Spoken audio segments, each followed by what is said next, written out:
Hello, good morning students.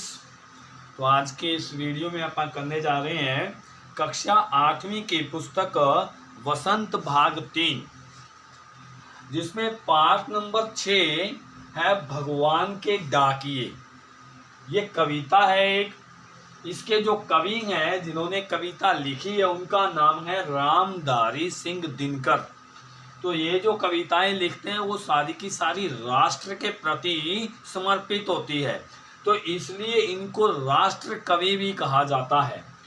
तो इस कविता का मुख्य उद्देश्य क्या है, ये कविता पढ़ने से हमारे को संदेश क्या मिलेगा।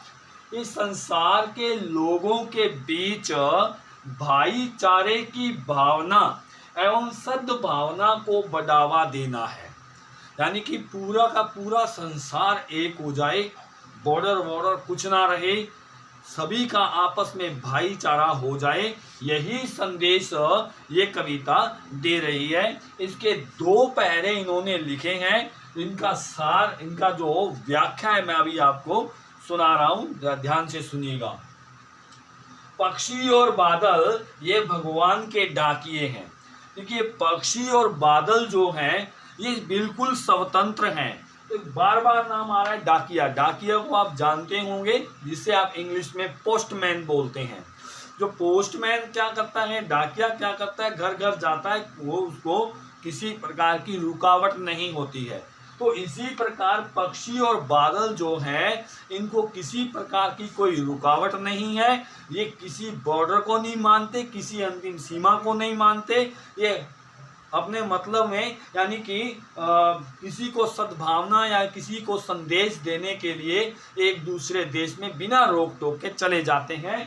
तो इसलिए पक्षी और जो बादल हैं ये दोनों भगवान के डाकिए हैं। भगवान का संदेश ये एक स्थान से दूसरे स्थान पर, यानी कि एक देश से दूसरे देश को पहुंचाते हैं। जो एक महादेश से दूसरे महादेश को जाते हैं, यही जो दोनों क्या है, पक्षी और बादल, ये दोनों कहीं ना कहीं घूमते रहते हैं, बिना रोक टोक घूमते रहते हैं, एक देश से दूसरे महादेश तक जाते रहते हैं। हम तो समझ नहीं पाते हैं मगर उनकी लाई चिट्ठियां, यानी कि जब ये पक्षी और बादल एक दूसरे देशों में जाते हैं तो इनके द्वारा जो चिट्ठी लाई जाती है, यानी कि जो संदेश होता है वो हम नहीं पढ़ पाते, यानी कि इनको हम जान नहीं पाते कि ये क्या कहना चाहते हैं।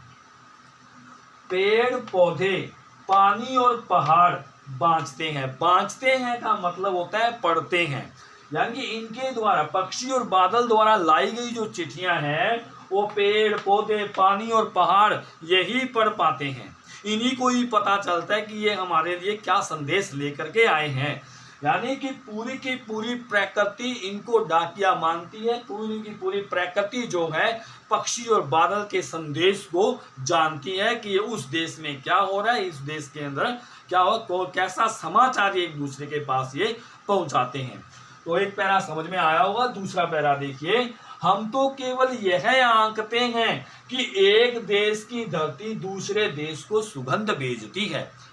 हम क्या कर सकते हैं, हम तो सिर्फ क्या है, हमारा जो साइंस ने कह दिया, हमारा जो हमारे मन में है वहम है कि हम तो सिर्फ केवल यही आंकते का मतलब हमारे को वहम है, हमारा हम जो पढ़ पाते हैं इनका कि ये एक देश की धरती दूसरे देश को सुगंध भेजती है, कि हवा जो है वो इस देश में बहती हुई वो बॉर्डर पार करके दूसरे देश में चली जाती है। हम तो यही जानते हैं, लेकिन उस सुगंध के अंदर, उस हवा के अंदर कैसी सुगंध है, क्या संदेश है, वो हम नहीं जान पाते हैं। दूसरे देश को सुगंध भेजती है और वह सौरभ हवा में तैरते हुए पक्षियों की पंखों पर तिरता है, यानी कि वो जो सुगंधित हवा है वो हवा में, मतलब जो सुगंध है वो हवा में तैरते हुए पक्षियों की पंखों पर होते हुए वो एक दूसरे देश में चलता रहता है, घूमता रहता है।